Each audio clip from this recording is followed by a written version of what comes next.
My name is Roger Berkowitz. I'm the founder and academic director here at the Hannah Arendt Center at Bard College.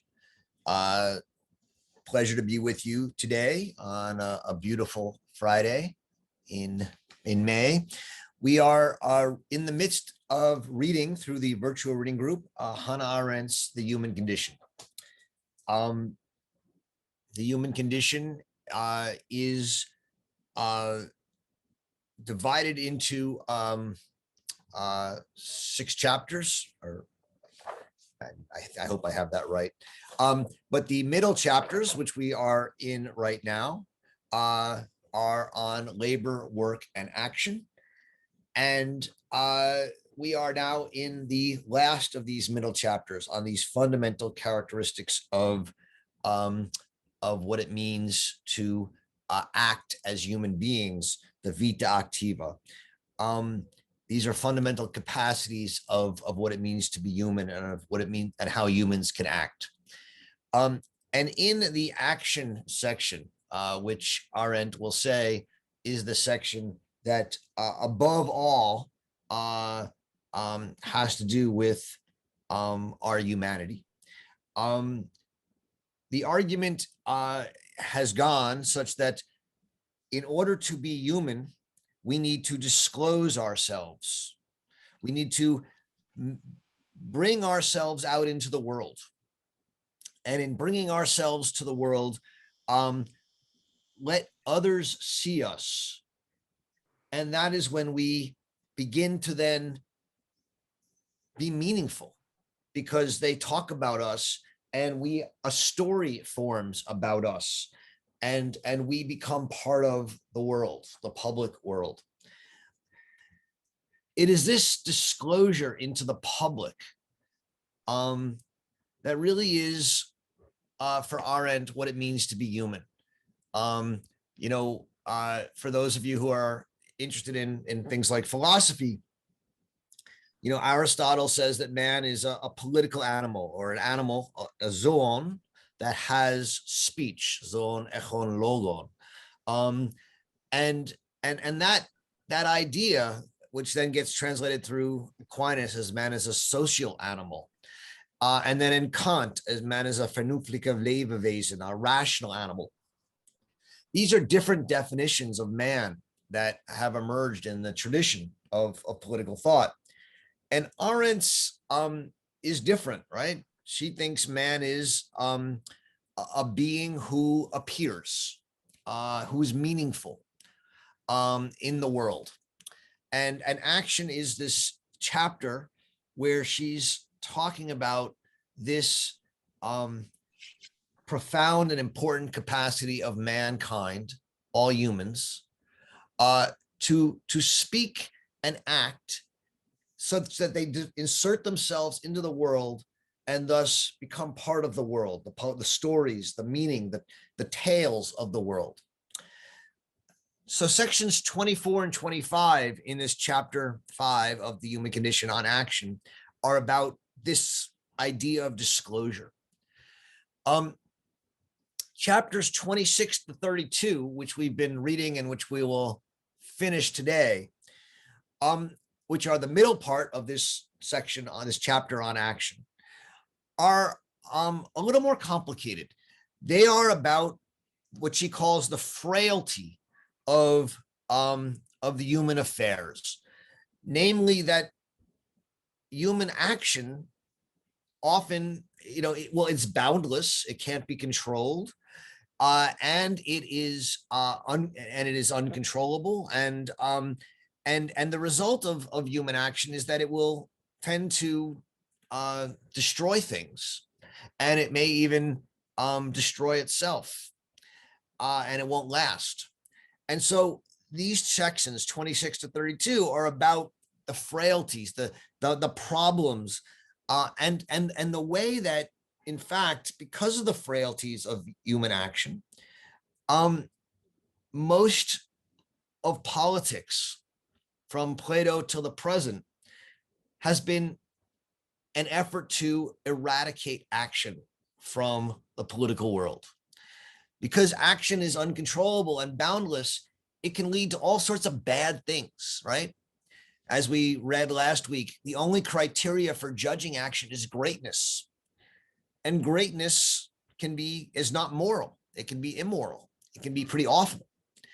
And so most of politics has been, and most of philosophy and political philosophy have been, efforts to eradicate or limit or control action.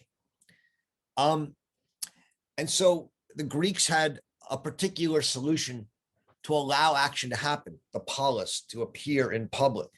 But immediately, fairly quickly after the Greek solution, the emergence of the polis, Socrates was killed by the polis, and Plato and Aristotle start to develop a political philosophy that seeks to control the polis, seeks to control action.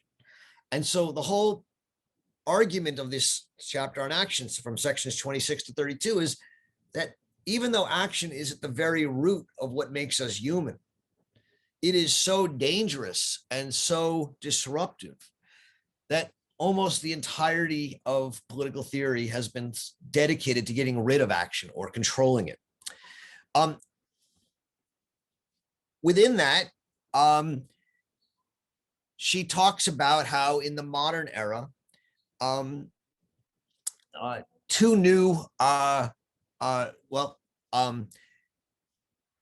acting person has been joined by these two other parts of what it means to live, part of the vita activa, the anima laborans, the laboring animal, and the homo faber, the man who creates or fabricates.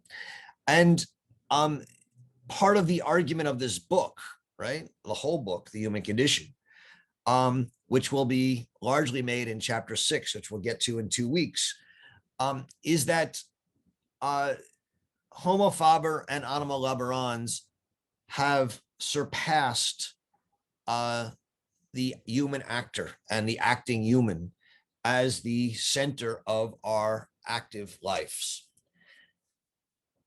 What she's here doing in this section on action is saying that insofar as we are homo faber, we do not act. It's homo faber. We talked about this last week, the chapter on homo faber. Homo faber is unpolitical. Homo faber creates products that last, and the products are more lasting than man himself. And so in order to create products, man withdraws and is isolated and doesn't act in public. We don't tell stories about the actor. We tell stories about the products of the action. And that's one of the sort of difficulties of genius, even, that the genius is constantly at war with the products that they make, the things they create. Today, we're going to read the chapter on the labor movement, or anima laborans. And just like she's going to say that homo faber, the artist or the creator of things, is not political or not entering the public life. Of course, the things can be political. She's going to say that the anima laborans is not only not political, it's anti-political. Why?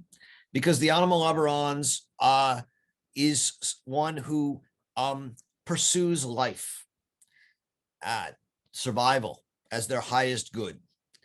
And if you pursue life, you can't have the courage to leave the private and enter a space of politics. You can't commit to glory and immortality. And so it's an anti-political way of life, is her argument. She goes through this argument in this chapter, and it's going to be a difficult discussion at times, because she's going to say things about us, laborers, workers, consumers, that are pretty awful. And it's a pretty radical critique of who we are. So what does she say? Let's just go through it and see what we can make of it. She says, the laborer is alone with his body, facing the naked necessity of keeping himself alive. As a result, the labor is fully lonely, despite being with others. What is more, she says that laborers are fundamentally alike. There's a sameness to all people insofar as they are laborers.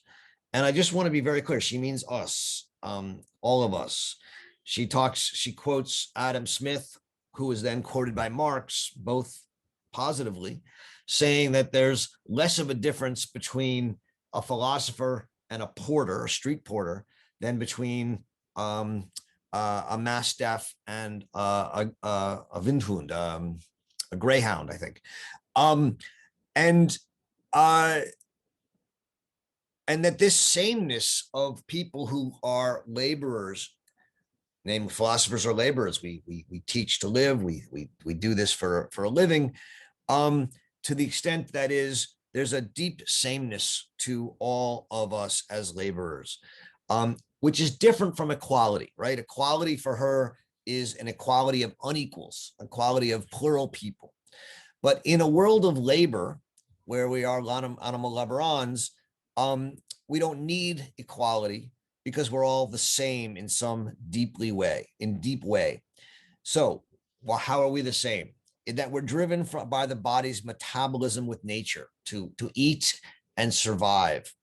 We're part of labor gangs, unions, colleges.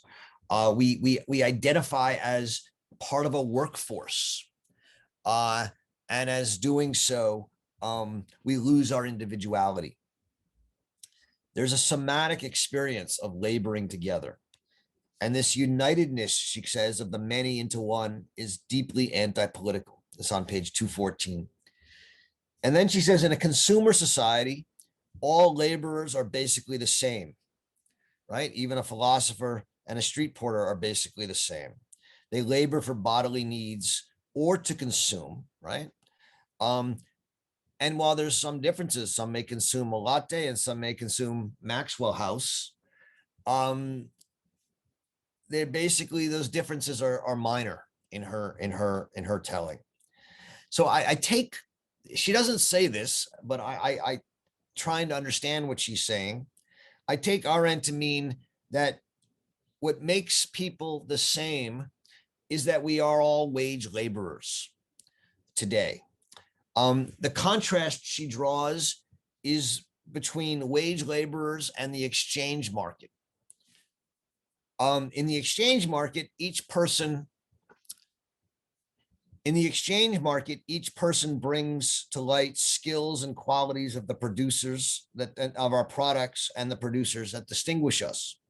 But in a wage labor society, we are all the same, selling some skill, some more valuable, but all of a kind of a monetary value.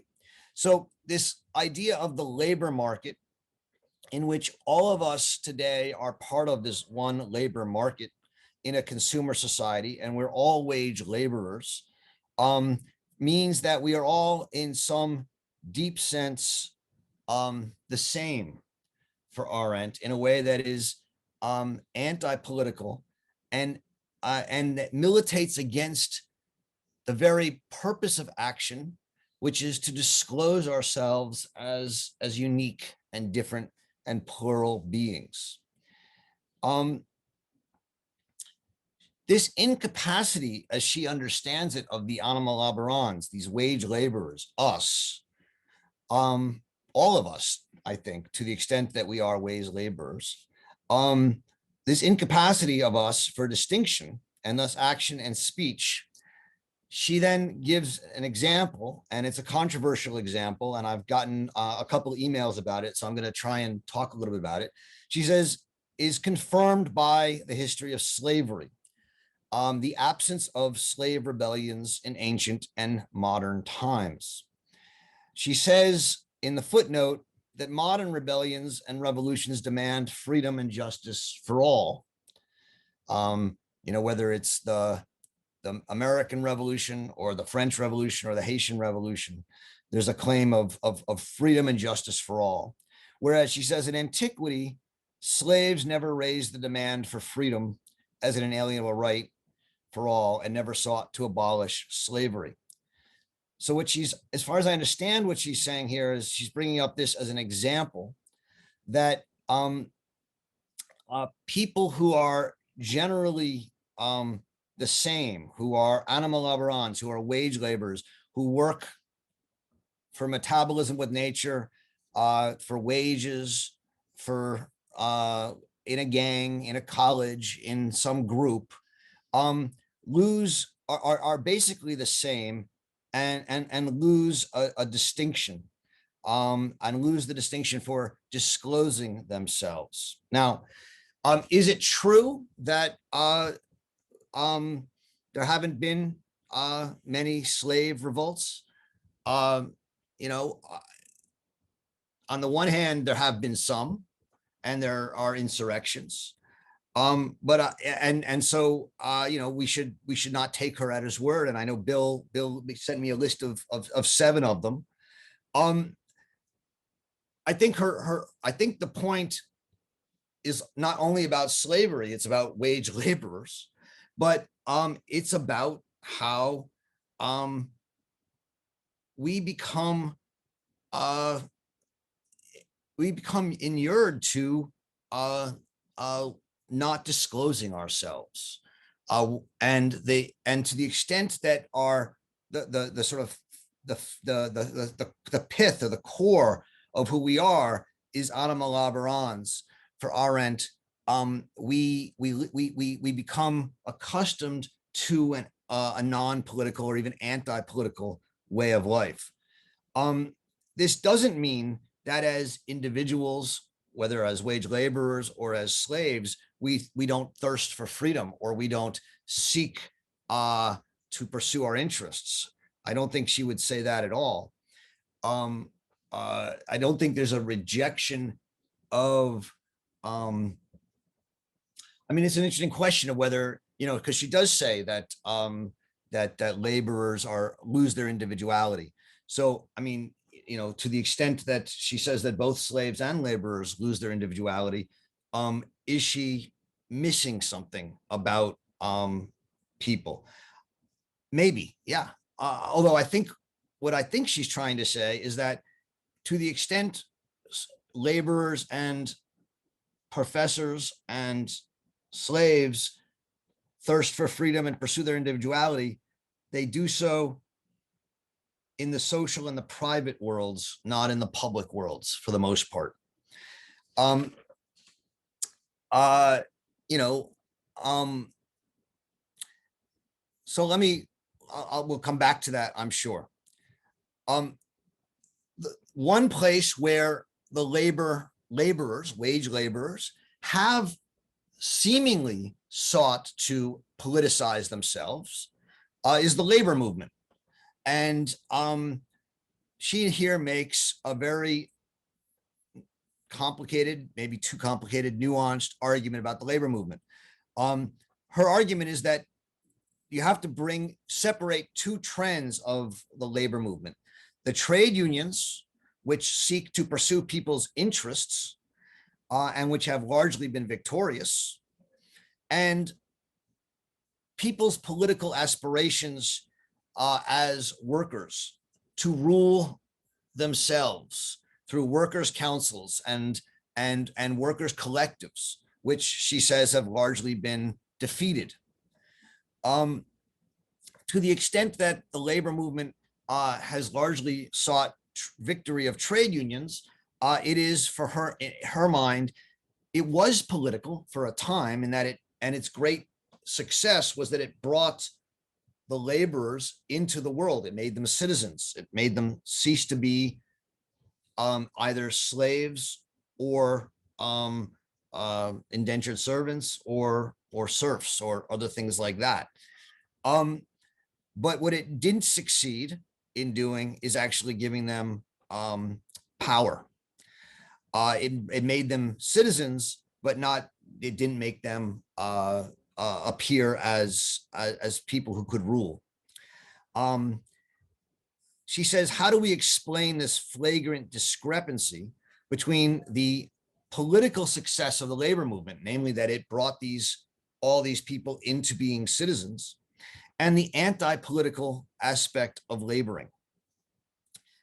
In modern labor, she says, the modern labor movements don't emancipate the laborers so much. They emancipate the laboring activity itself. Before them, emancipation of laborers meant that you were made free from laboring. Now, emancipation means you're still a laborer, but you can vote, or you're a citizen.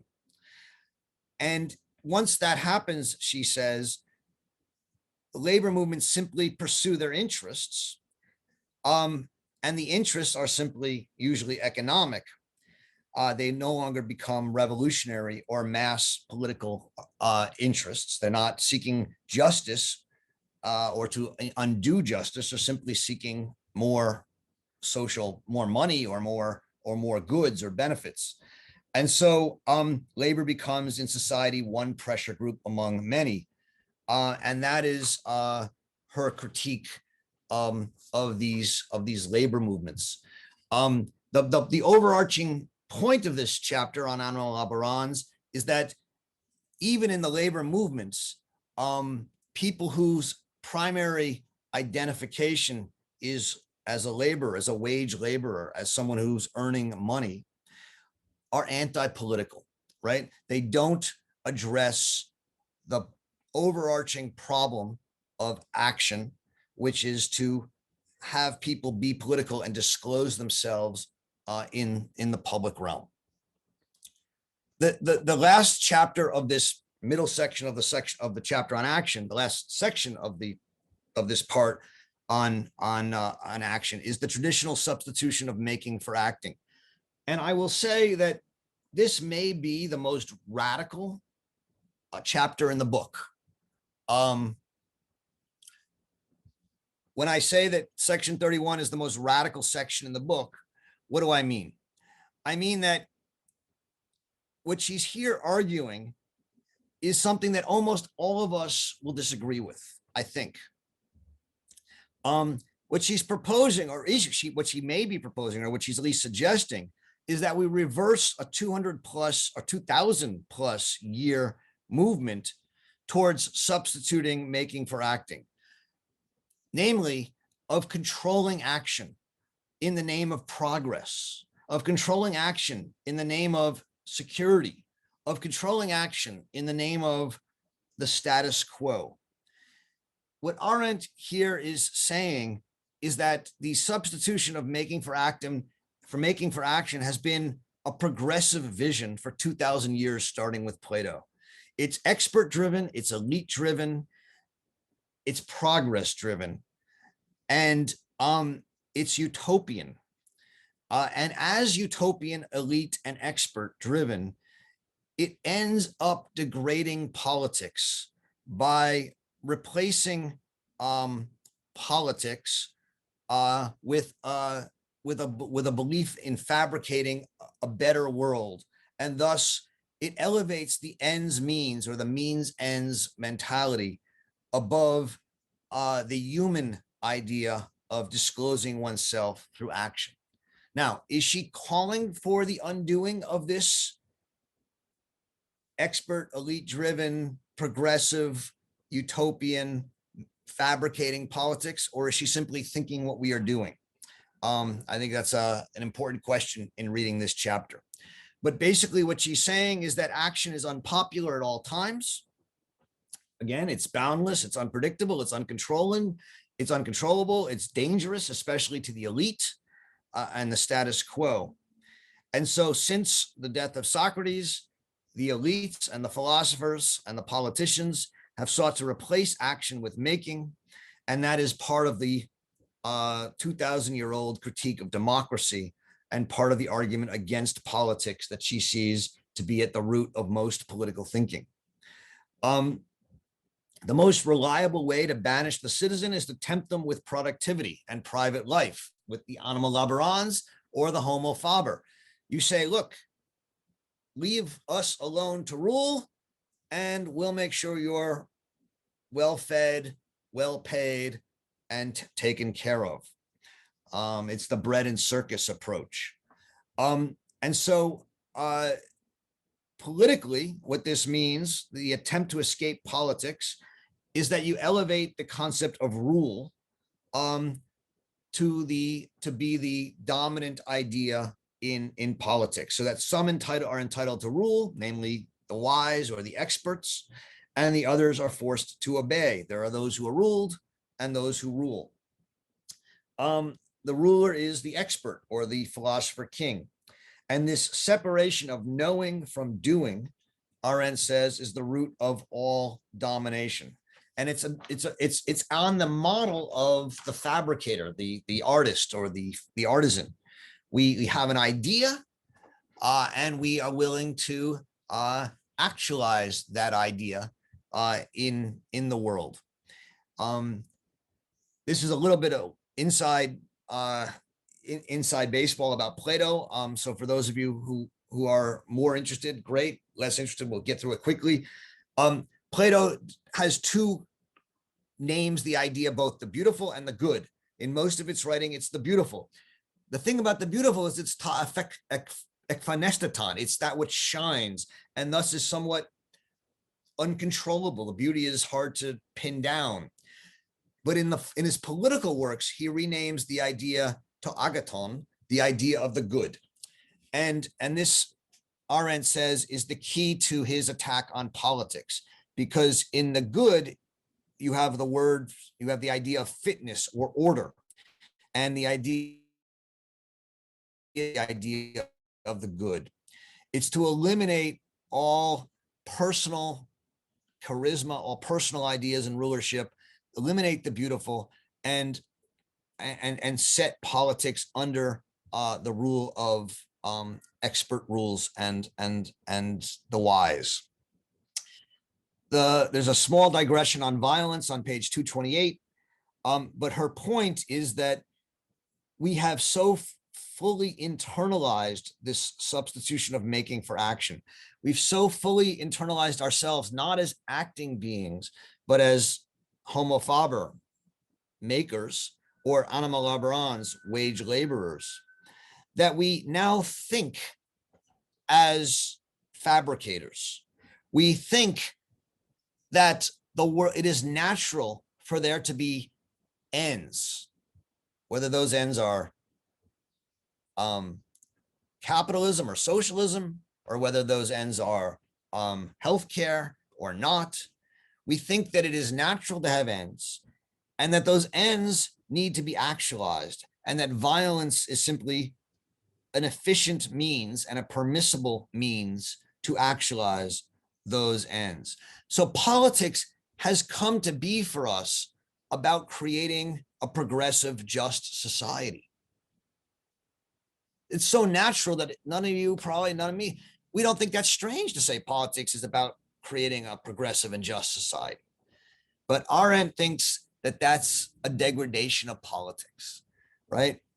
It's to have internalized these proverbs that he who wants an end must also want the means, or we must break some eggs in order to make an omelet, or all means are permissible provided they are efficient. And what it forgets is that what action was for humans was self-disclosure, meaning, inserting ourselves into the story of the world, making ourselves meaningful, to speak and act in ways that matter. So the argument of these sections in the middle of this chapter on action is that the frailty of politics, the danger of politics, the fact that politics and action are uncontrollable and unboundable, leads to a reaction, and a 2,000-year-old reaction that has sought to diminish, control, and degrade politics. And that two corollaries of that are the rise of seeing ourselves as essentially not as actors, but as either homo faber, makers, or anima laborans, wage laborers. And that's the sort of radical, if you want to really, I think, revolutionary or radical insights of these chapters that we've been reading and that we read today. And good, I'll stop there. I've tried to bring this out. A reminder for those, I think most of you at this point know, there's two ways to ask questions. You can talk in the chat and contribute in the chat, or you can go to the reactions button at the bottom of your screen and click on reactions and raise your hand. And I'll call on you. Remind us all to try it. We got a lot of people and not a lot of time, so keep our questions short. And thank you. And the first question is Bill. Hi, Bill. I know you're interested in these, and I know you have some issues with them, so welcome. Yeah, thank you very much, Roger. I don't know if I'm really, if my question is still lands. It's not even a question. It's the old critique. I don't think that we should not flag what I think is blatantly this question of slavery and people in slavery, because there weren't major slave rebellions. And as you know, I'm one of the people that sent you emails saying, I cannot believe she wrote that there was ever a time when people who are enslaved, do not think about their freedom. So she does say something about, but she doesn't talk about feelings. They don't think or they don't act, right? In other words, the slaves throughout history should have organized marches, should have written to their senator, should have, and this brings me to another question, Roger. What the hell does action look like for Ms. Arendt? Yeah. It sounds like a campus radical from the 1960s in Berkeley to me. And I think that maybe she didn't stay around long enough, but what does action look like? What is Black Lives Matter? What is the feminist movement? What is, yeah, I see someone in the chat wrote about January 6th. We have an era now where everybody is out in the street being seen. Is that what she meant? So are we actually fulfilling the promise that she talks about in a group of people who are active? But I do want to flag this, and I don't know if anybody would support me. She might have, as you said, she might have overstated this question about there's only been a few slave rebellions over history. There have been hundreds and hundreds. But, and more importantly, everybody who is enslaved, any of those on this phone call, everybody on this is enslaved wants to be free, which you said. But we actually sometimes are not allowed to join the political conversation, which she says that the modern world we have. I'm saying a lot. I'd love to hear what people are thinking around this question. Is this the era of action that she was proposing? Thanks, Bill. I mean, it's a lot, and that's great. I'll start with the general question you raised, and then come back to the specific. What is action? And I think that's after what's amazing is that after reading this chapter on action and spending the last 20 years of my life reading Arendt on action, it's still a hard question to answer. Action is to speak and act in public in ways that disclose oneself and who one is to others. It's to be seen and heard. So, and thus to be meaningful. I'm just giving you what in 2021, what Roger Berkowitz is trying to it's not easy to say what Arendt means by action. I think everyone thinks it's easy. It's not. I've spent a lot of time on this, but here's what I think it means. It means to act in ways that allow yourself to be meaningful in the world. How do you do that? So are the people who are, in Black Lives Matter or on the actors or the people in the January 6th protest acting? Yeah, to some degree, both, in the sense that they are acting in public, speaking and acting, being heard, being seen, and having stories told about them and entering into the public world. And you know what? For a lot of people on both sides, I should say, who didn't feel very meaningful, there's a headiness to it. There's a, oh my God, people are listening to me. And that feeling of mattering is, I think, more than anything else, what Arendt means to be human. That's what she talks about. That's what it means to be a human being. That's why action is the highest way we actualize our humanity for her. It's to matter. So I do think, to the extent people are heard, and we can always talk about, are people heard the right way, the wrong way? But that's the point, is the actor doesn't control that. That's what she's saying. The actor acts and his people react. And that's part of what it makes to be human. The anima laborans, right, is a different way of being human. It's a way of being human in which we don't disclose ourselves, because we all are part of the same thing, namely a consumer society. We're consumers. And, you know, while I may buy an Apple computer and someone else may buy an IBM computer or whatever, or, you know, those differences are not enough to make us disclose who we are. And so her worry about anima laborans and her worry about homo faber is that, to the extent we spend more and more of our time in these activities and not disclosing ourselves on things that matter, and thus disclosing who we are, we become less human. Not become less human. We don't actualize our humanity in the same way.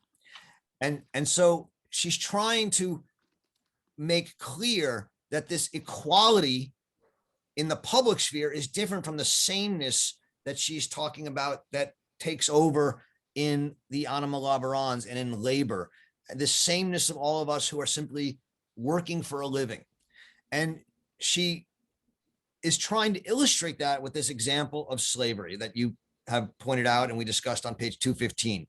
So she says, I just want to be the incapacity of the anima laborans for distinction. That's what she's talking about. She's trying to talk about how those of us who are laborers or consumers, wage laborers and consumers, can't actually disclose ourselves in a meaningful way, or don't. And the incapacity for that, and hence for action and speech, seems to be confirmed. So she's here making, I don't know what the right, is it an analogy? She's an illustration by the striking absence of serious slave rebellions in ancient and modern times.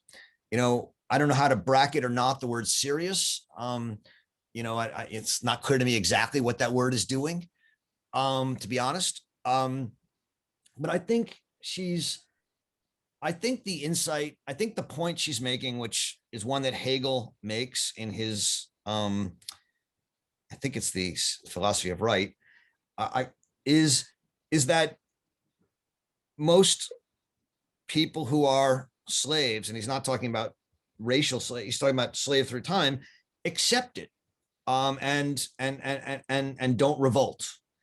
And I think she's making a similar point. She may be wrong. Sirius may or may not do the work she wants to do here. I don't think she's saying they don't thirst for freedom. What she's saying is they content themselves with acting in their interests, namely getting enough food, getting enough clothing, and staying alive, and staying alive. And what? And staying alive. Yeah. Staying alive. I'm telling people, saying my sound is not good. I don't know what it is. But I think we really have to hold her to account. Do not underestimate the fact that everybody who ever lost a child or were sold or whipped wanted to kill their master if they didn't want to, and they would look for any opportunity to leave. Now, she's saying serious, you're right. Serious is a very unfortunate term. The whole thing smacks of something very arrogant and a little tone deaf. That's my problem with trying to engage the lady in the world that I live in, that we live in now. That's all. I've said it all. Thank you very much, Roger. Thank you. Thank you. No, thanks, Bill. You pushed me to think a lot more about this, and I realized that I'm not sure I fully understand it. And I think it's an attempt to illustrate, maybe badly. I mean, part of the problem here, and I'll just say this, is that there's an analogy she's making between wage laborers and slavery, which we may or may not accept as a proper analogy. She wants to say that the anima laborans, while not a slave, has a kind of sameness that also exists in slavery. And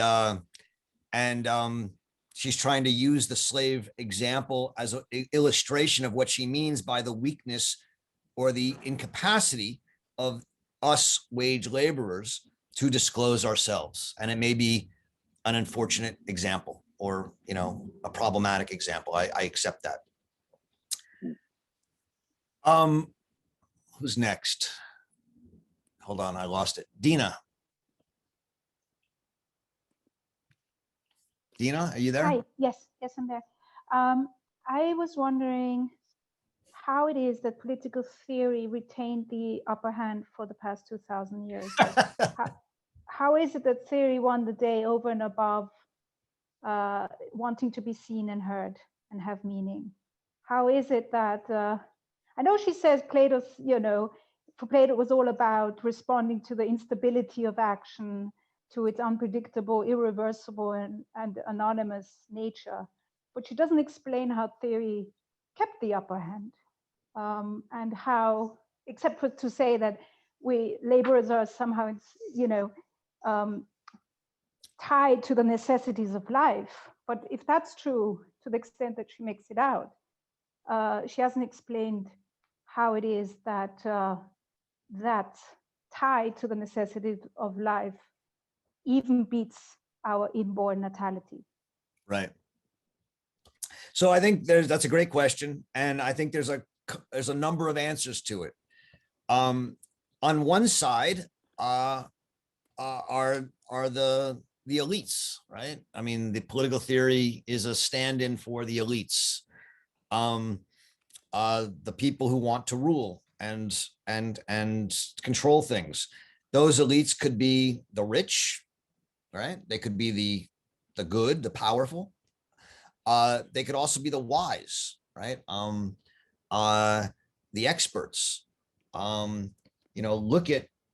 Look at the resistance today amongst experts to those who would say to them, we don't like what you're saying. On the other side, so on the one hand, I think the political theory has the advantage that it's speaking in the name and speaking to the rulers and saying, here's how you can keep control. On the other side, you talked about the inborn urge to natality, which, Arendt does say that every one of us is a beginner. But to begin and act in public takes great courage, because you risk your reputation, potentially your life, certainly your livelihood. And so there is a deep urge or instinct to not act in public and to remain in private, or in our social and private worlds. And so the classic expression of this is pawn and circus, right? Bread and circus. The rulers offer bread and entertainment, and the workers or the people let the rulers rule. And the dominant story of political thinking from Plato to the present has been a justification for that rule. So the rulers like it because it justifies their rule and their power, and the people like it because it allows them to stay safe in their homes and still eat and be entertained.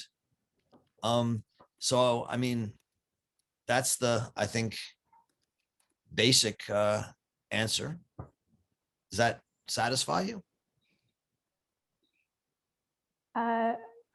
Not completely. I think there is a certain, your answer satisfies me, but I think in Arendt there is a certain circularity in the sense that, they were the Greeks of the days of the polis, once freed from the necessities of life, were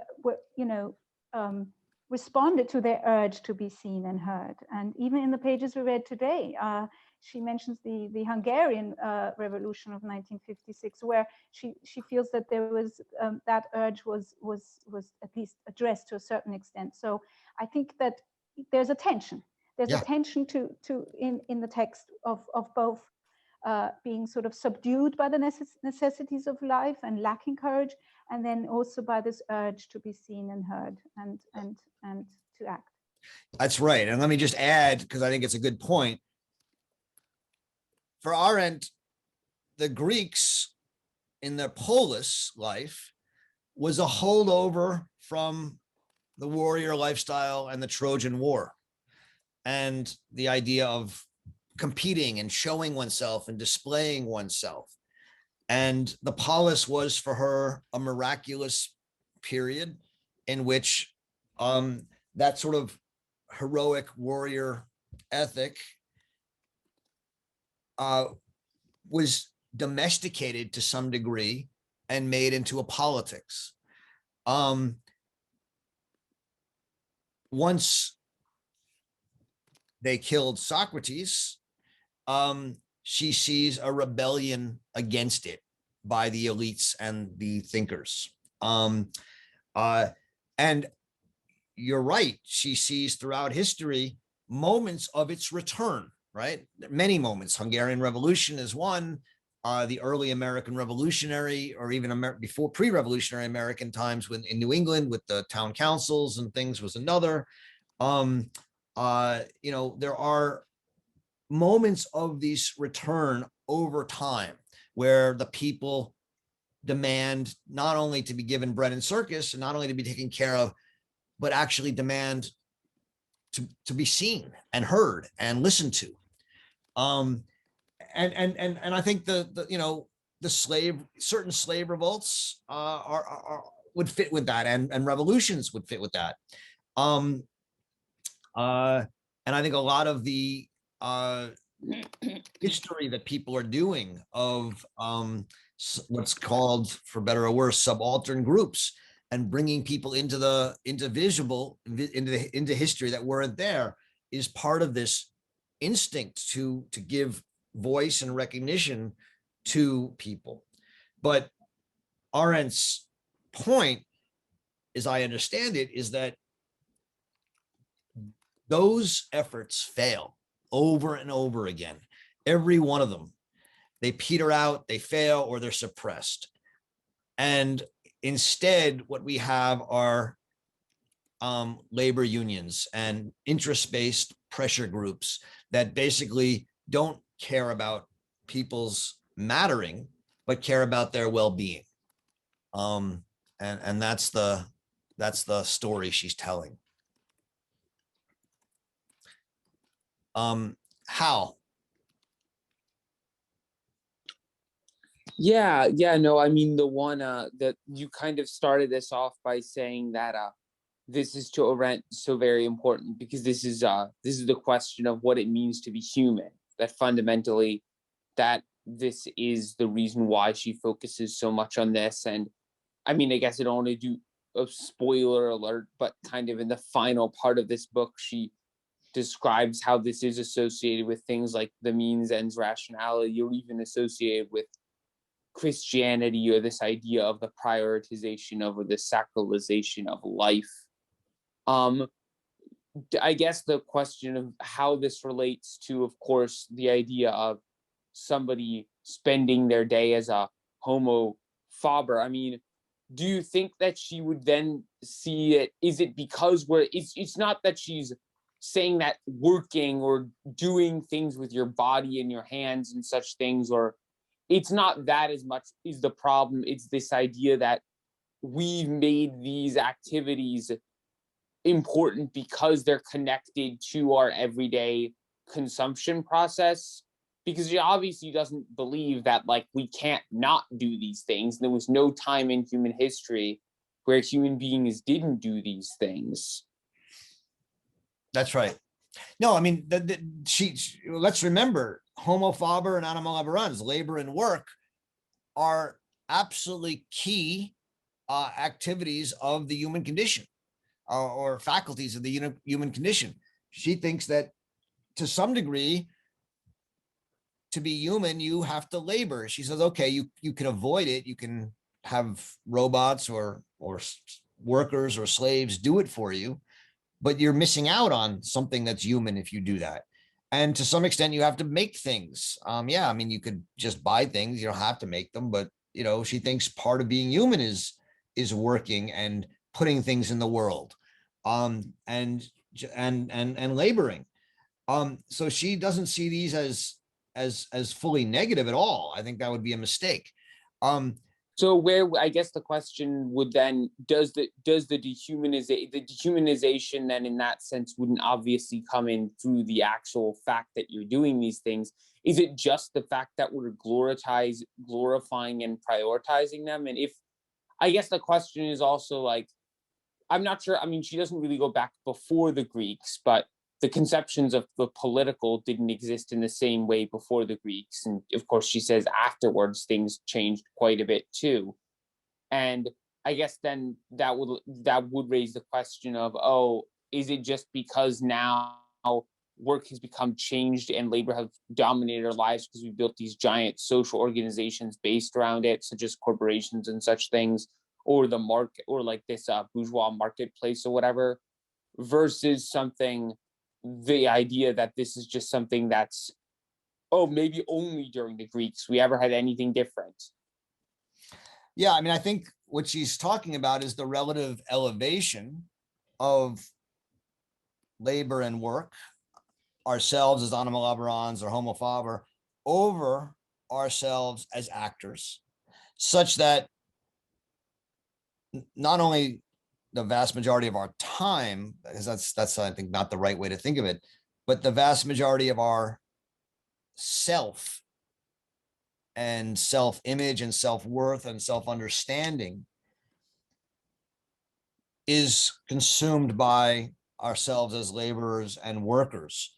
So the glorification, the fact that I say to myself, I am important because of my work, or I am important, and I've made money, or I've achieved success, but not because of my courageous action in the public sphere, right? I mean, but it's not just a values-based critique, because if it was, then it would be wouldn't this be relatively easy to get out of? You just stop glorifying what we do and we start glorifying the public instead, even though she says like that's something that to a certain extent we don't like doing. But I mean, it can't just be that simple where we begin saying, and now we take politics more seriously. Well, I don't think it's, first of all, is it a values-based critique? I mean, what it's saying is that there's the relative estimation of labor, work, and action has inverted itself, whereas action used to be, or whether it actually ever was, but in her mind, it was at moments, and it is in her understanding of what it means to be human, the most humanizing capacity of human life, the vita activa. It has become the least, and working and laboring have become the most. And the result of that is there are fewer and fewer opportunities left for action. So, but when we say, okay, well, there are actors, right? There's people like Black Lives Matter. There's people like the January 6th insurrection people. Aren't they actors? Yeah, they are. And look how negatively certain parts of the elites and the status quo see them, insofar as they act in such a way that they actually want to demand a full reckoning of and hearing of their voice and opinion. I mean, they're accepted as so long as they're going to sell shirts and make good TV, but they are, as soon as they actually threaten sort of the dominant expert driven, elite driven narrative, they're really questioned and thought to be disorderly and you know, boundless and unpredictable and violent and all of these things. And so you know, I think that's her point, if I understand it. Could I say something? Yeah, Susan. So I just wanted to mention a film series, which I haven't seen yet, but I think it's going to be very relevant. Raoul Peck's new HBO series called Exterminate All the Brutes, which is really that's based on the book. Yeah, based on a book. But basically, I mean, it tells a very different story about enslaved people and really centers the Haitian Revolution. And I think, you know, to the extent that any of us have time to watch it, I think it could be a very interesting alternative view of a lot of what Hannah Arendt is talking about in terms of, you know, enslaved people's efforts to free themselves. So and you know, he also did I'm Not Your Negro, and he did a film on Lumumba. But I think it sounds very good. And he was interviewed this week on either Democracy Now! Or Ezra Klein. And I thought it was a really interesting interview. So I recommend it to all of us. Is it actually based on the book Exterminate All the Brutes? Well, he was inspired by the book, and he took a lot. It sounds quite different, but the book is a great book. Yeah, I haven't read the book yet either, but want to. Worth reading. Yeah. Thanks. Lena, you're up. Thank you. Thank you, Roger. So I wanted to go on to page 216. And there is this really, I felt for me, really enlightening section on the trade unions. And where it says the trade unions were never revolutionary in the same sense that they desired the transformation of society together with the transformation of the political institutions in which the society was represented. And the political parties of the working class have been interest parties most of the time, in no way different from the parties which represented other social classes. And then the sentence, a distinction appeared only in those rare and yet decisive moments when during the process of a revolution, it suddenly turned out that these people, if not led by official party programs and ideology, had their own ideas about the possibilities of democratic government under modern conditions. In other words, the dividing line. And then it says that it's about proposition of a new form of government. And in a way, it is very much then, when I read the second chapter, this problem of the ruled and the rulers and the ruled, that in a way we are seeking to find new forms of government. Now, in a way, I think in my life as an academic, like I've just been sitting for 3 hours in a committee, which in a way is a bit as if a council, but not really, but we are like defining on funding. And so we are the rulers telling which ones will be ruled. And in a way, we are not trying to change the structure of governance.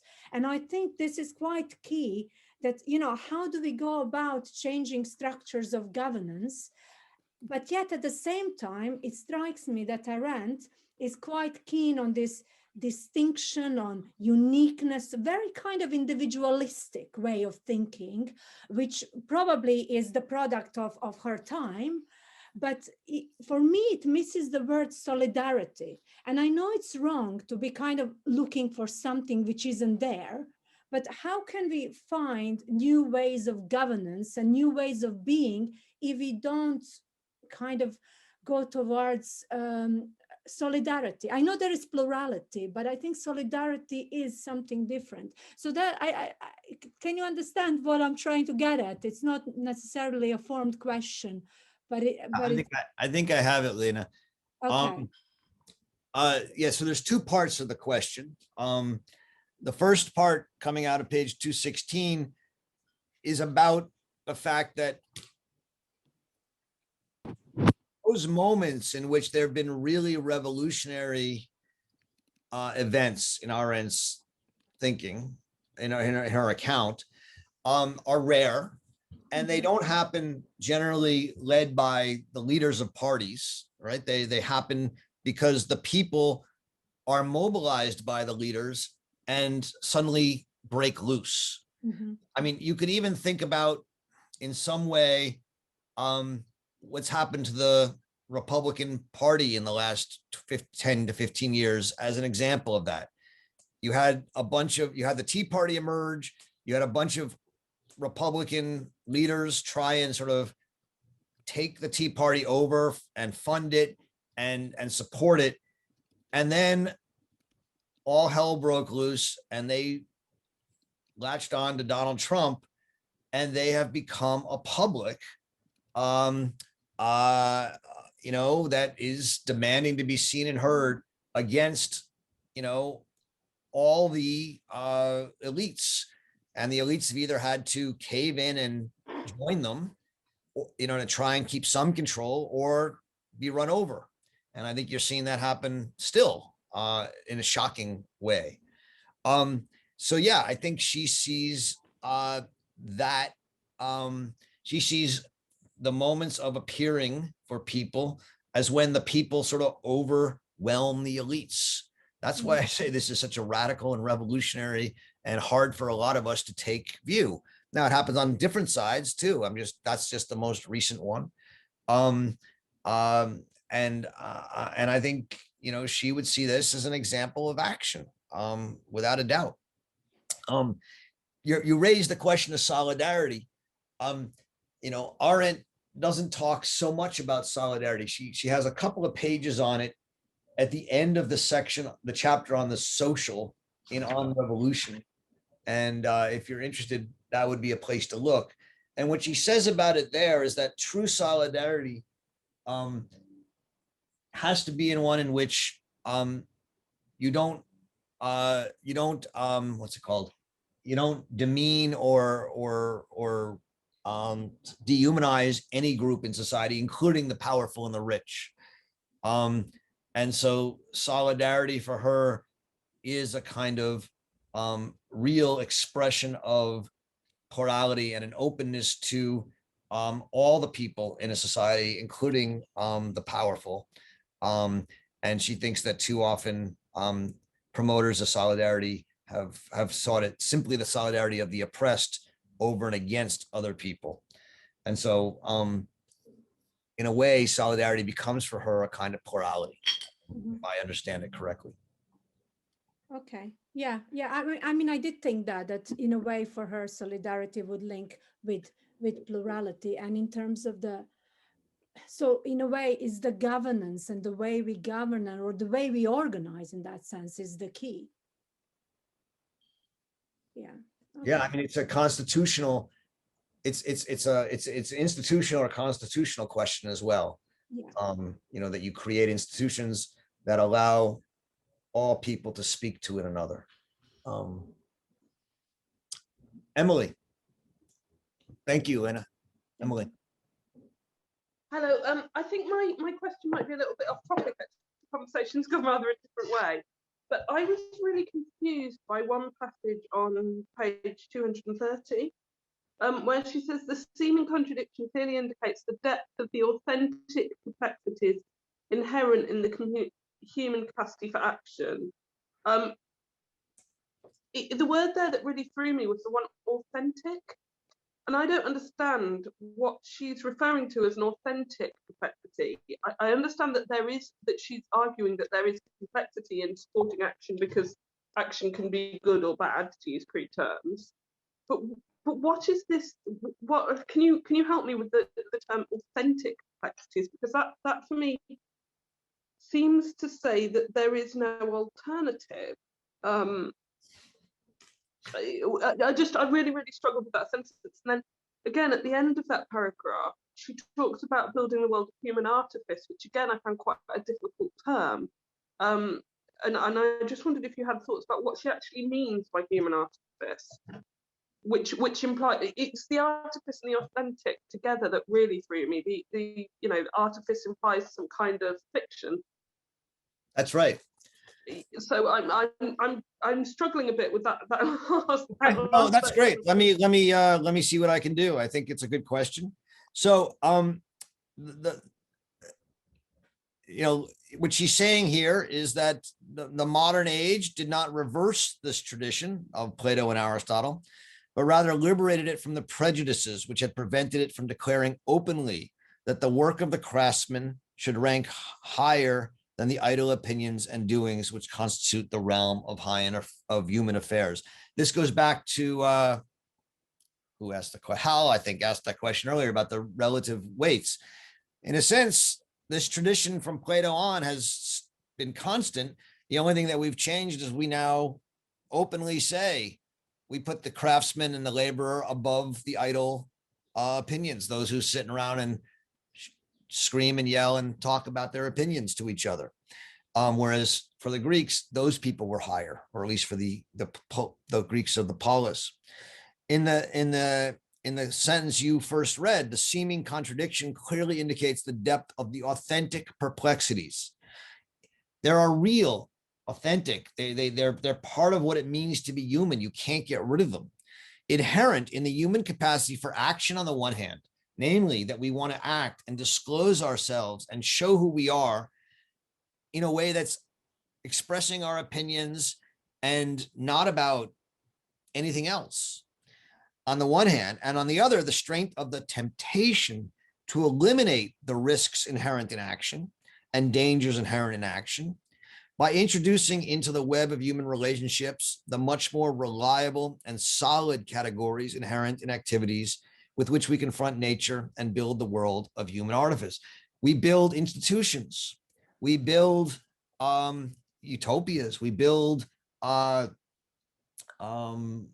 we build rulerships, states that do what? That are reliable and solid and built by us, and eliminate the risks and dangers of the kind of untutored action that is so threatening and dangerous.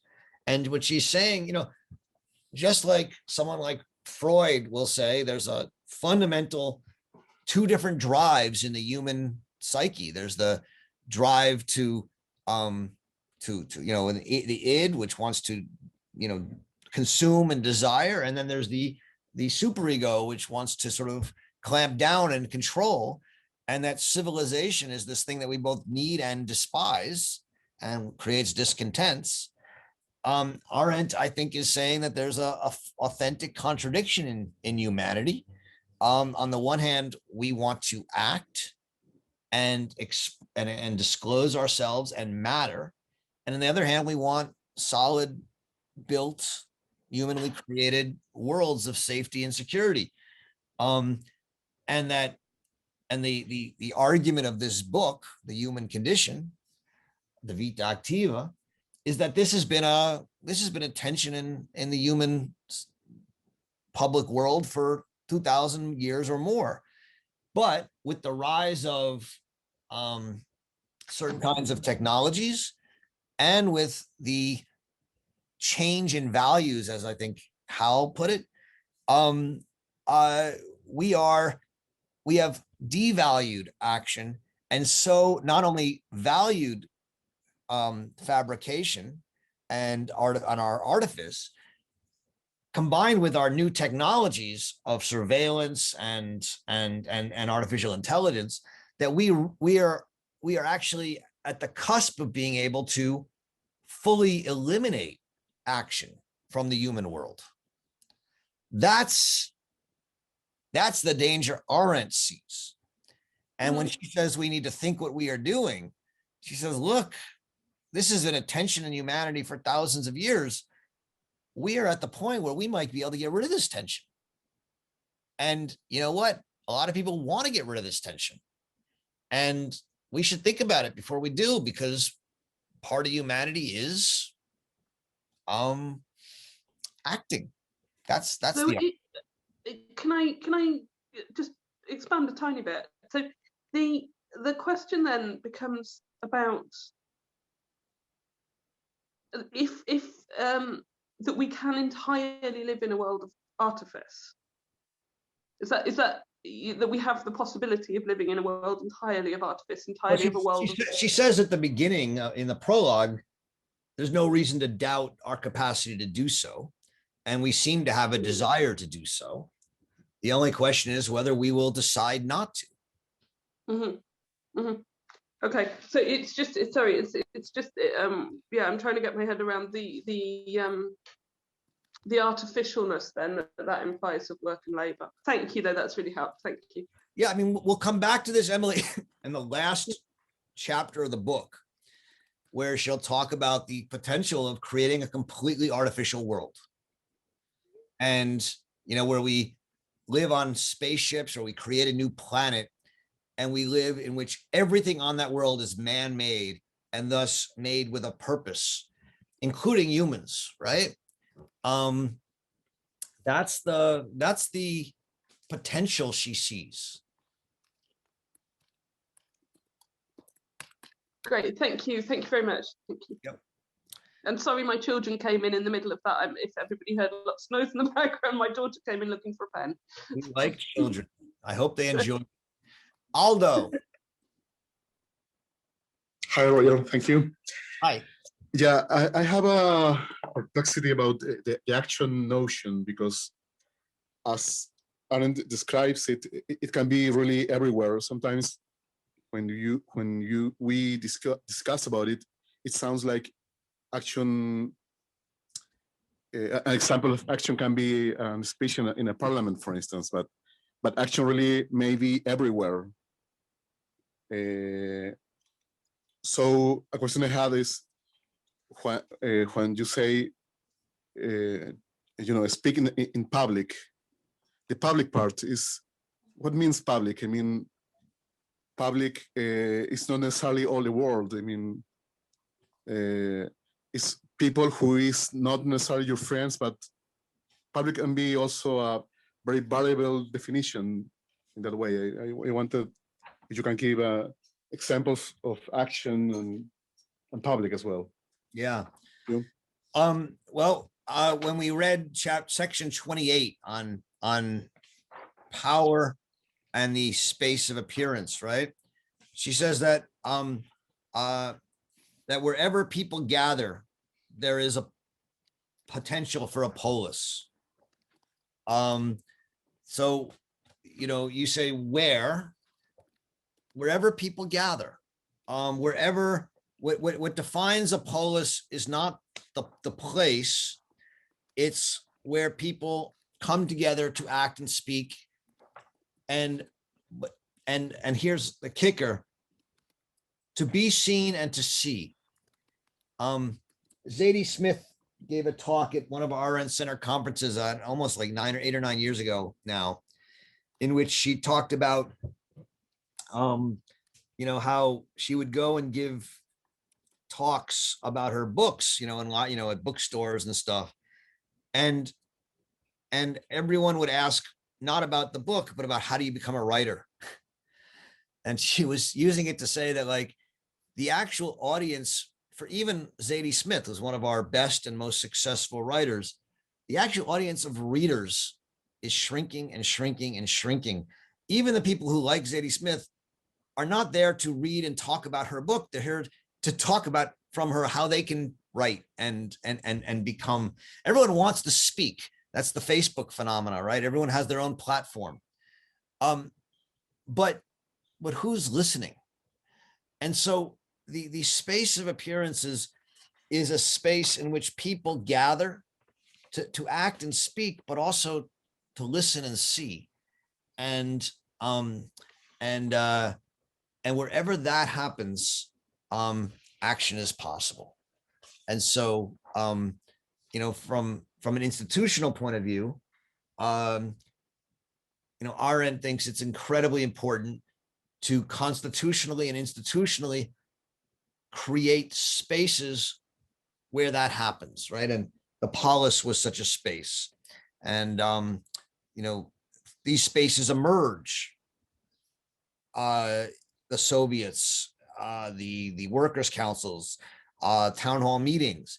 But what she talks about at the end of On Revolution is the need to actually institutionalize such spaces so that there is this place for people to act. And she does, sometimes they'll be used, sometimes they won't, but they should be there.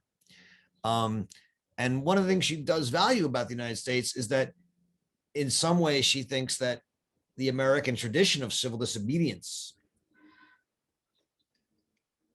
even though it's not constitutionally protected as a space, she makes the argument in her essay on civil disobedience that the American Constitution should be read as protecting civil disobedience as a space because it is a space for action. And she thinks that the American history and tradition have, in a sense, created a constitutional space for civil disobedient action that she thinks is now part of our constitutional tradition. So yeah, that's what she would mean by a space for action. If that does that help, Aldo? Yeah. Tara. Sorry. Hi. Well, I found the reading this week, definitely the chapter you mentioned really blew my mind, her total critique of 2000 years. But in that section, I just wanted to flag a moment on page 222 that really kind of struck with me in helping me to understand her idea of action. It's at the bottom of the page, and she says, the problem as Plato saw it was to make sure that the beginner would remain the complete master of what he had begun, not needing the help of others to carry it through. In the realm of action, this isolated mastership can be achieved only if the others are no longer needed to join the enterprise of their own accord with their own motives and aims, but are there used to execute orders. And that just seemed like a very subtle formulation of the idea of beginning and not knowing what that beginning really will come, partially because you never act alone, because it is plural, and therefore if you truly begin, then the action is unpredictable, partially because other people are involved. That's what she's trying to preserve there. So I also think when we're trying to think about like what action looks like, I know for myself, I keep trying to imagine like myself acting, like, I don't know, doing something. But I guess what I find interesting here is that she makes this split between knowing and doing, but that the knowing, the presuming to know, is already a type of hubris, I feel like is what she is saying, right? That to presume that you know and therefore can tell others how to execute something presumes that you know how your action should be completed, and therefore it is not action. That's the self-canceling quality of it. Yeah. I mean, I think, is hubris the right word? It may be. I mean, I think we have to remember one of the core things about action is that the actor never is in control of the action, right? Yeah. The premise of mastery is that the master, the craftsman who makes a statue, is in control of the statue they make. Once they put the statue on the front lawn, then they lose control, because that's no longer homo faber, that's no longer work, that's now action. And now other people can respond, and they can love it or they can pelt it with eggs. And so the problem, as Plato saw it, right, was to find a way to make sure that the beginner, the actor, the ruler, would remain master, to turn it away from action towards craftsmanship or fabrication, to isolate the master. And the way to do that is to create a gulf between the ruler, so that the ruler is not just first among the many, but is different, divine, wise, a philosopher king, an expert. And, you know, I mean, we've had many different versions of this ruler. We've had divine right. We've had, you know, tyrants, you know, since the 1900s and really since the 20th century. The rise, the way we've been doing this is through the accreditation of experts and expertise. You know, Arendt in her essay on violence says that the greatest danger to, you know, democratic self-government is the rise of experts in government. Right. That's part of this same argument. That we begin, that we separate the beginner from those who are ruled, and to the extent that we can, the expert is also the one who executes the action. And doesn't it seems to then not be an action, then it's a work, is part of her point. Yes, we've excluded action and become a craftsmanship. And then when things like Black Lives Matter or the insurrection on January 6th or the whole Tea Party movement happen, they are seen as, you know, convulsions of the people against a kind of political system, expert-driven political system that won't listen to their views and won't see them and hear them. Can I just mark? Yeah. Oh, sorry. Go ahead. Go on.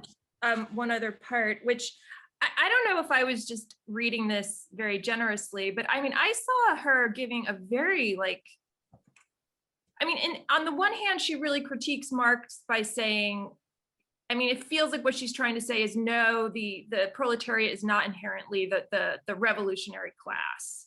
They're actually laborers, they're isolated, right? And that seems to be one of the things she's trying to do, is to kind of take that away. But then she goes on to say that that they do become the kind of paradigmatic, for a moment, right, political movement. And she says this by saying that they skip over the social. They don't become absorbed in the social and they go direct to the political. And I just found, are you on 217 or where are you reading? This is on 214. 14.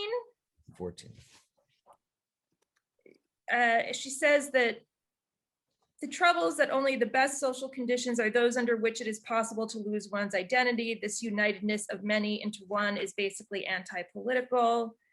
But then she goes on to say that that the very success of the labor movement, this is on 219. This is the first full paragraph. She says, or it's the end of the first paragraph. In other words, when the labor movement appeared on the public scene, it was the only organization in which men acted and spoke qua men and not qua members of society. She's, which I just found really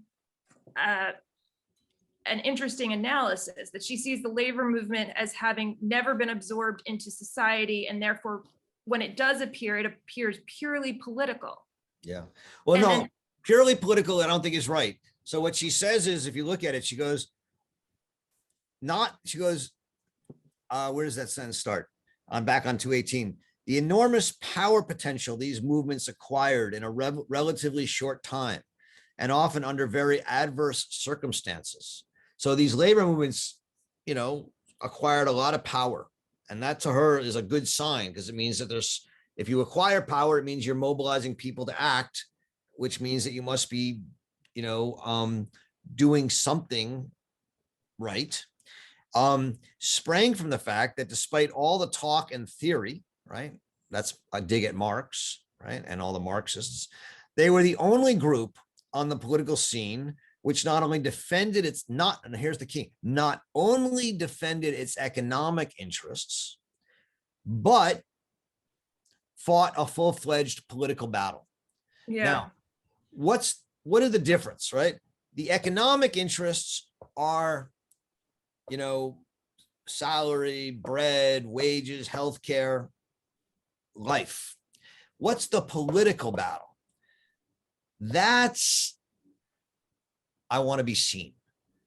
And the political battle that the labor movements fought was Rosie the Riveter matters, right? The laborers matter. That I can be a full human being, a citizen, and be seen as an assemblyman, as a porter, as a whatever. And that's the political battle. And that's the reason they spoke as men qua men, because they spoke as people who were seeking to appear in public as who they are. And that's what she has in mind there.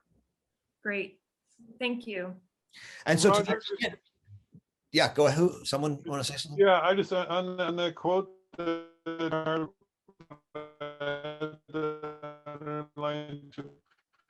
Jeff, I'm not getting you.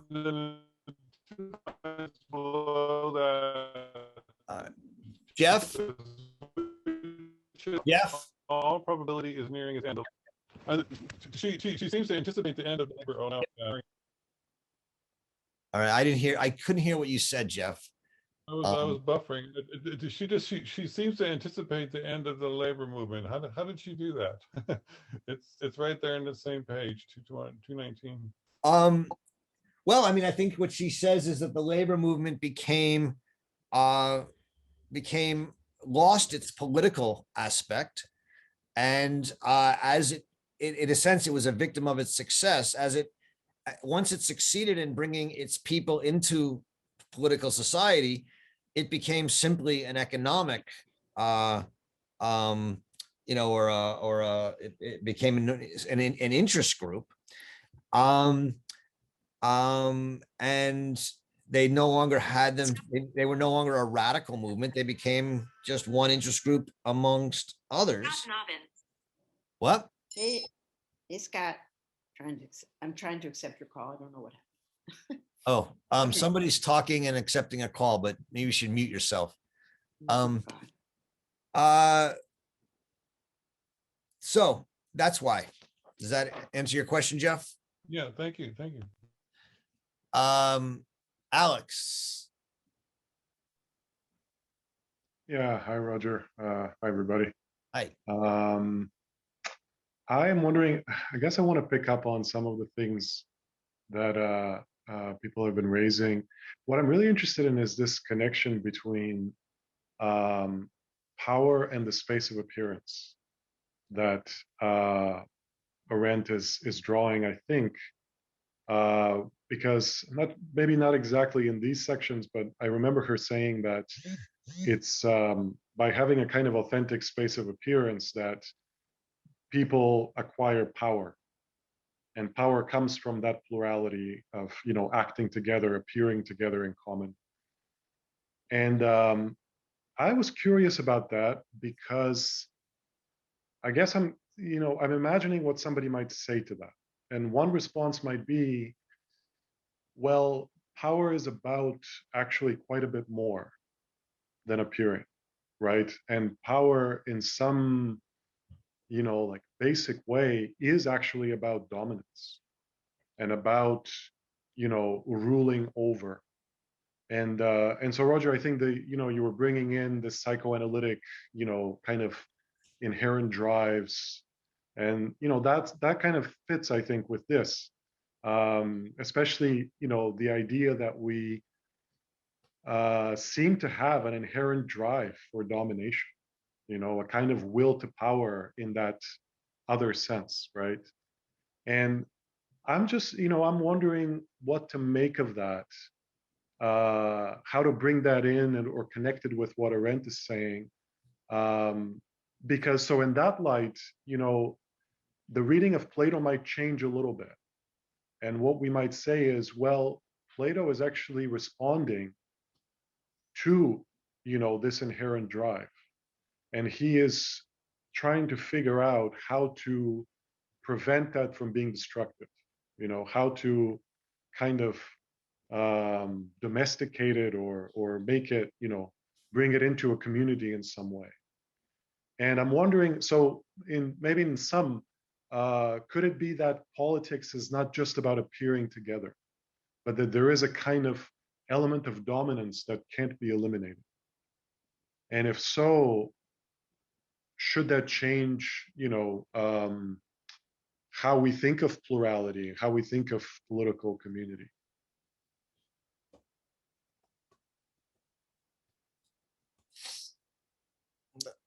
Thanks, Alex.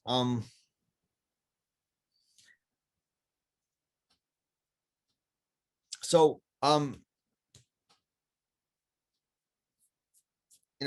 I guess let's just think about the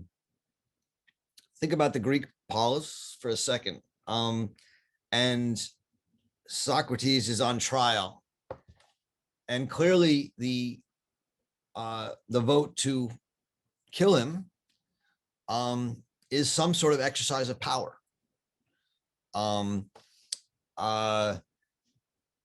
It's a democratic power, if you will, or a mass power, however you want to frame it. It's a power of a social group or a world that sees Socrates as a threat to it. And so on one level, there is a space of appearance. It's a polis, and the power is in the people, and it can be the tyranny of the majority. And it can be dangerous, but it also is powerful. Plato,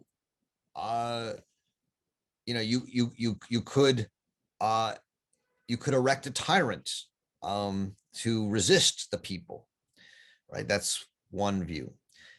If I hear you, I hope I understand you correctly. What Plato's saying is, well, let's not erect a tyrant, let's erect a wise tyrant, a philosopher king, who will, in a sense, protect us from the domination of the people's power, the tyranny of the majority, and the frailties, or the frailties of action. And he'll do that by ruling with wisdom and towards progress. And Arendt's response is yes, but what he does is kills power. And while power can be dangerous, it's what preserves a public realm and a space of appearance, and it's the lifeblood of the human capacity to act and build a world. And so the trade-off is security, but the loss of power and human life. That's what I take her argument to be. Am I now? Yeah, what she would say about Plato, or what she would say about the expert rule today, is it's not power so much as it is tyranny or strength. It's we maybe these are just we can, but the point is that to the extent there are tyrants today, or there is an expert government today, it's a government without power, but it can still be very violent, and it can still be very destructive and dominating. I don't know I think I understood your question, but you tell me. Maybe I didn't. Yeah, I think so. There's something in the chat. Somebody mentioned this agonal element, or agonal element. Agon, yeah. Right. And yeah, I guess that definitely relates to what I was asking, because it seems to me like when, in political situations, there are always competing, drives or priorities, or, kind of forces. And it seems, I mean, I guess I'm wondering if, could we say that appearing together in public captures fully what politics is? And shouldn't we maybe add a second principle, which is something more like dominating, something more like, much more, I mean, in a sense, we might want to call that a darker, aspect, right? The kind of thing that makes people, makes religions say that there is an original sin, or, lead Hobbes to, the kind of, totalitarian, authoritarian government that he is after, right? And maybe Plato was motivated by that as well. And I'm wondering, I mean, shouldn't we add that as another principle to describe what the political is? Because to me, that seems like it's different from appearing together. Yeah. In many ways, it seems like it's a kind of drive to eliminate appearance, to subordinate, and to that kind of a raw will to power. Right. So yeah, I mean, I think that's so what from an, I think what an Arendtian response is, Alex, is there is a drive to domination, but it doesn't come from politics for her, or it doesn't come from action. Action is about contest, and one might win and one might lose, but no one's dominated. They contest, and they respect each other as opponents. Domination comes from when one says, I don't respect you and I'm going to rule you. And that's not, for her, that's the opposite of action. That's when we create artificial, we make and we fabricate rules and commands, and that's an evacuation of action and politics. So in politics, as she understands it, there will of course be winners and losers, but it will be winners and losers who compete as at least political equals, exerting their opinions, and do it not violently.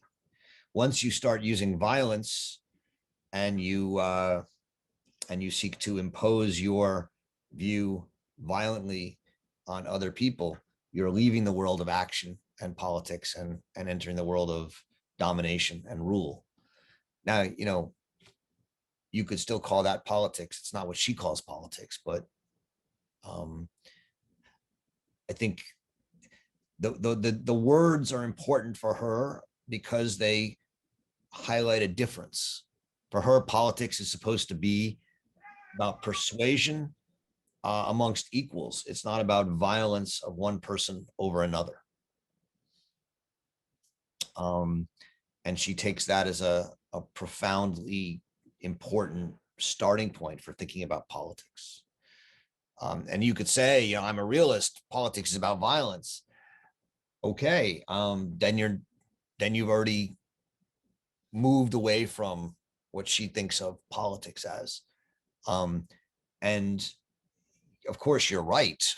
Politics always is partly about violence. She's holding out to an ideal, which is not to say that she ever thinks there ever was a purely political realm without any violence. She doesn't. She thinks they always interact, but she's trying to conceptually make clear that if you're actually interested in politics, your job is to persuade people when you can, and if you can't, figure out a way to compromise with them. That's her political vision, and not to turn to violence. Of course, she knows that that will never happen 100% in reality, and there's always going to be a mix.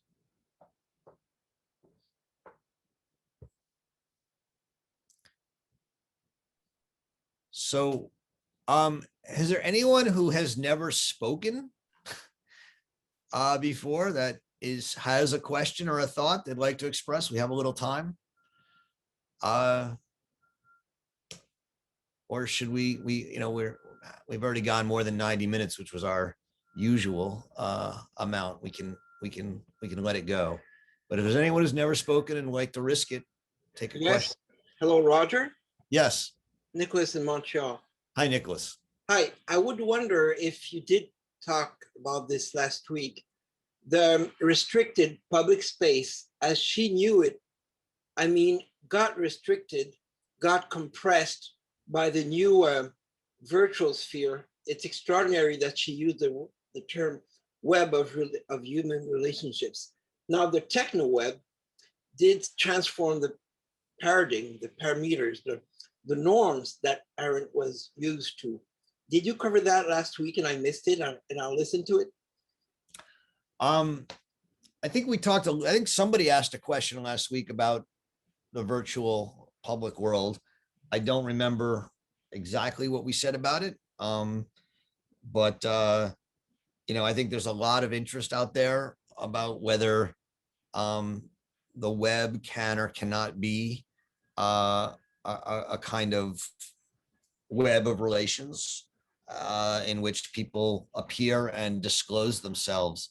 You know, I think it's I think there's no doubt that in some virtual communities, people feel very seen. You know, I have a child who's, you know, I think feels very seen on certain of these communities. And I would wonder about the fact that most of you know and love Charlie Chaplin's speech in The Dictator and heard prominent humanists speak and having a very specific kind of a symbolic efficacy by the word. Now, I wonder if it's not obviously less so since Hannah Arendt's death and less so every decade. Yeah. You know, I mean, that's part of her argument, is that we have action has less and less power in our world, partly because people don't value action and don't do it. And then even when they do it, others don't see it. They don't see it either because they leave, they don't watch it, they don't want to see it, or they see it as disorderly and therefore illegal and it should be put in jail. It's out of the norm, or they write it off. And so it's very hard for action to be taken seriously today. And Arendt, we talked about that early on in the public and private realm section, when we talked about the law of large numbers and how hard it is in a society increasingly driven by statistics, for anyone who's not in the bell curve normal to not be written off as crazy. This is on page 42. Yeah. And so from Arendt's point of view, as statistics come to dominate more and more of our understanding of our public world, we generally see the world as a normal world. And those who push us to see it differently, who are acting and inserting themselves in the world, are written off as crazy or criminal or whatever, because they are not part of the statistical center, the normal curve. Thank you for your overall clarity of speech these 10 weeks. I've listened to 6 or 7 of, so that's great. And if to the pleasure of everybody, there's a Viennese, a psychiatre viennois, a Viennese psychiatrist, Weizsäcker, called the term, coined down the notion of normal path. So instead of a psychopath, the normal paths who are reported in North America are the ones clinging to the status quo and believing themselves to be super normal. Thank you, Nicholas. I like the idea of a normal path. I'll have to use that one. Thank you very much. So listen, thank you all very much. This has been great. Good conversation. So next week, we're going to read the last 3 sections of the action chapter. The process section that we'll read first is a hard one, but I look forward to talking about it with you. And then the section on promising and forgiving. Two of the more for well-known and talked about chapters of the book. So I look forward to reading those with you next week. Enjoy reading Hannah Arendt, and we'll see you all next week. Thank you very much.